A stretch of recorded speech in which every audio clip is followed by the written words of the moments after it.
guys, assalamualaikum warahmatullahi wabarakatuh.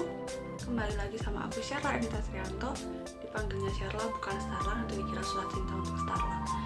Di sini di video aku yang ketiga, aku bakal ngebahas tentang persepsi. Apa sih persepsi itu? Maaf banget kalau video ini membosankan sampai beberapa menit yang akan datang, tapi aku usahain bakal nggak terlalu membosankan nanti, karena nanti aku bakal kasih beberapa gambar yang bakal kalian tebak berhubungan sama materi yang bakal aku bawain ini, sama aku kasih cuplikan sedikit video. Nah, di sini dimulai dulu dari apa sih persepsi? Apa itu persepsi? Kalau kata persepsi itu pasti semua orang udah familiar banget, udah sering diucapin, tapi penjelasan lebih detailnya bakal aku kasih tahu di sini. Jadi ikutin terus video ini sampai nanti selesai nonton di akhir. Nah, jadi dimulai dulu. Apa sih persepsi itu?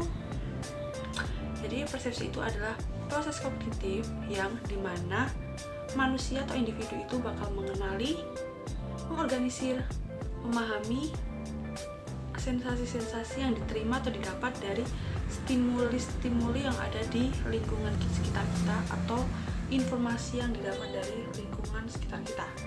Nah, jadi manusia itu memahami objek atau melihat objek itu tidak semata-mata hanya dilihat saja, tapi apa yang kita lihat bakal dibentuk di otak, atau secara aktif otak itu akan mengorganisasi informasi yang didapat, kemudian baru direfleksikan menjadi hasilnya itu objek apa. Nah, begitu itu. Jadi proses persepsi itu seperti itu. Kemudian kenapa persepsi itu dapat berbeda-beda? Nah, jadi persepsi itu dapat berbeda-beda karena setiap sudut pandang yang dimiliki manusia itu kan berbeda-beda, perspektifnya berbeda-beda. Ada yang melihat suatu objek itu dari sisi kanan semua, ada yang dari sisi kiri, di depan, di belakang, di atas, di bawah.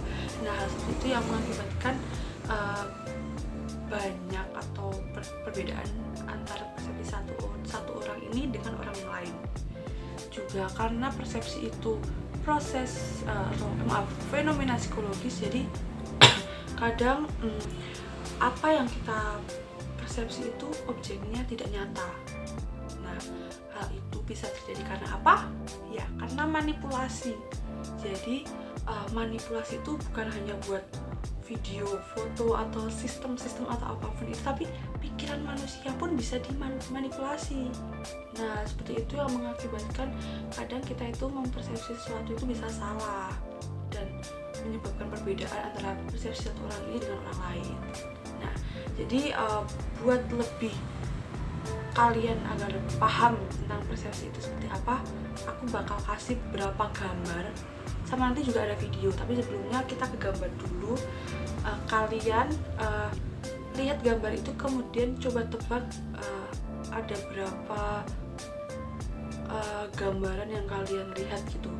Jadi satu gambar nanti bisa menghasilkan beberapa pikiran, itu persepsi kalian. Nah, gitu. Jadi kita langsung aja ke foto-fotonya. Oke guys, jadi ada 6 gambar. Jadi kalian harus berpikir kemudian menjawab apa aja yang kalian lihat dari gambar 6 ini. Gambar pertama, waktunya 5 detik. Apa yang pertama kalian lihat di gambar ini? Dimulai dari sekarang.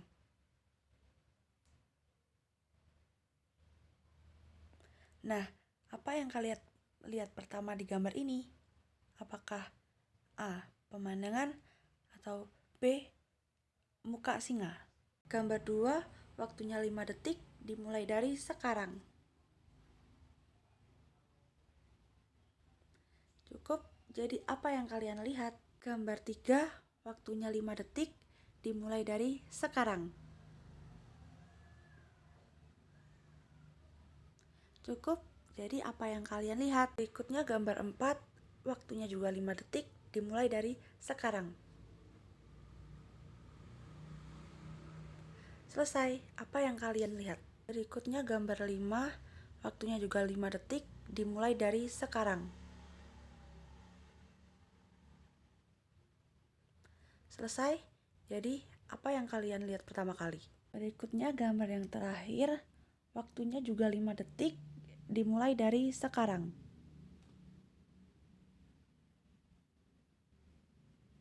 Cukup, waktunya selesai. Jadi apa yang kalian lihat di gambar tersebut? Apakah gambar Mona Lisa, atau gambar pemandangan, atau gambar lainnya? Oke, gambar sudah. Jadi biar kalian gak bosen kayak aku di gambar ini yang bosen banget, coba kalian tebak 3 orang, 3 cowok ganteng ini menurut persepsi kalian itu sedang berkelahi atau bergurau atau sedang apa? Coba ditebak ya. Oke guys, gimana tadi setelah nonton video yang diisi 3 cowok ganteng sama tadi ada aku kasih 6 gambar. Nah, yang suruh tadi nebak itu. Nah, semoga tuh gambar sama video tersebut bisa mengurangi rasa kebosanan kalian yang udah menonton sampai detik ini. Dan tadi itu gambar dan video itu salah satu contoh gimana mempersepsi. Nah, itu tadi.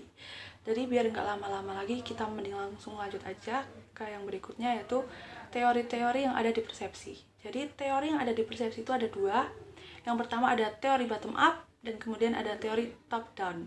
Jadi kita bahas yang pertama dulu, ada teori bottom up atau persepsi pola. Jadi di teori bottom up itu ada 4 teori lagi, yang itu tuh kayak gimana sih cara manusia atau seseorang memahami apa yang dia lihat, apa yang mereka lihat di depannya, di sekitarnya. Nah, ada 4 cara yang ada 4 teori. Kita mulai dari yang pertama, teori persepsi langsung dari Gibson atau biasa disebut dengan model ekologis. Nah, jadi di sini tuh teori ini tuh menjelaskan bahwa lingkungan di sekitar kita itu telah memberikan semua informasi yang sensoris yang diperlukan untuk kita itu memahami objek yang kita lihat. Nah, selain informasi sensoris, lingkungan juga memberikan informasi tentang konteks di mana objek itu berada. Di sini, di sana, di depan, di belakang, nah seperti itu.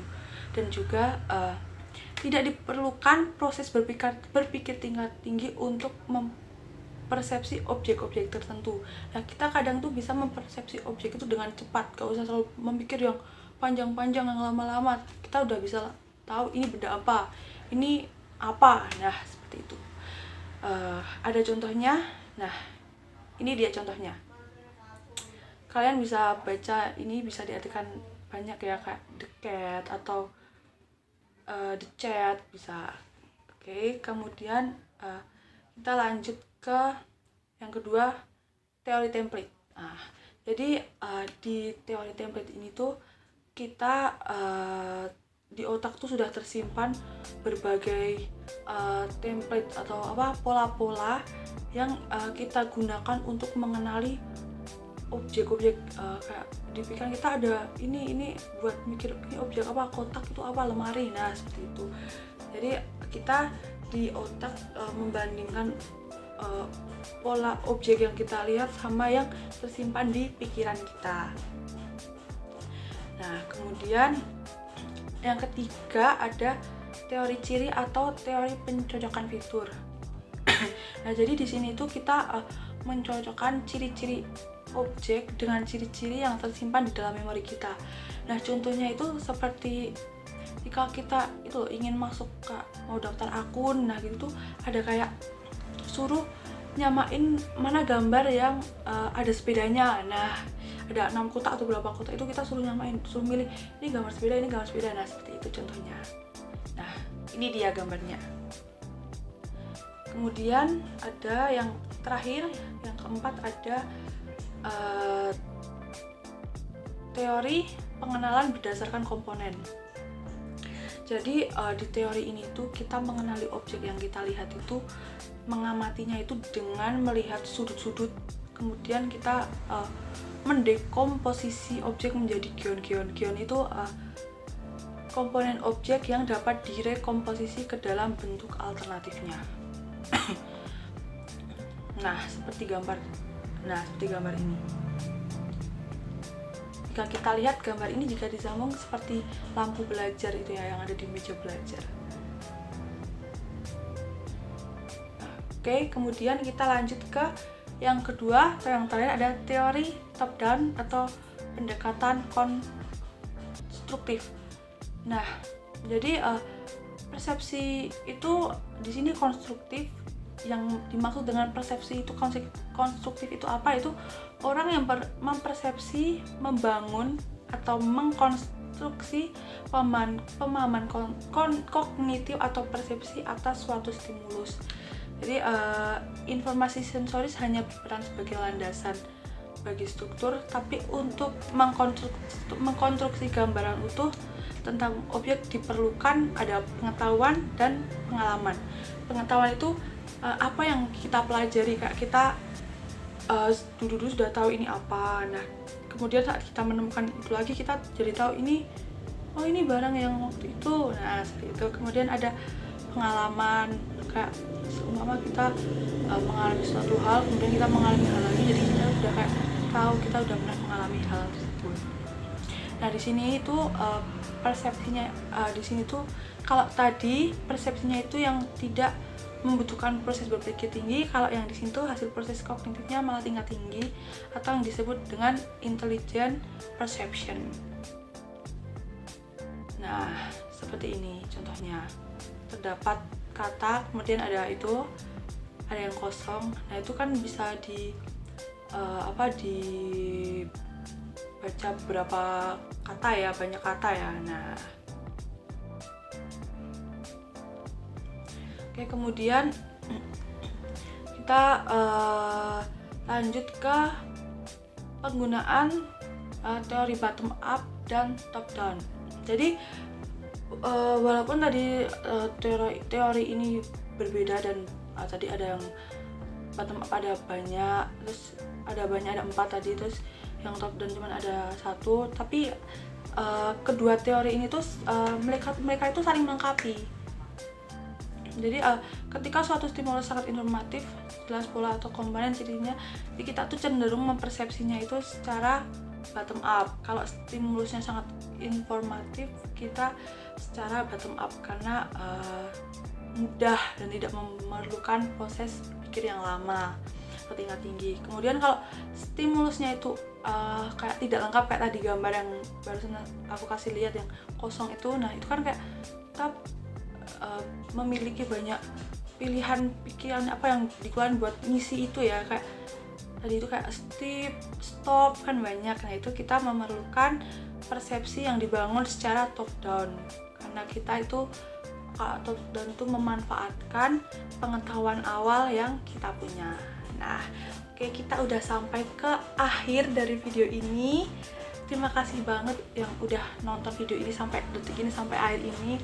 Semoga informasi atau bahasan yang aku bahas kali itu bermanfaat buat kalian semua.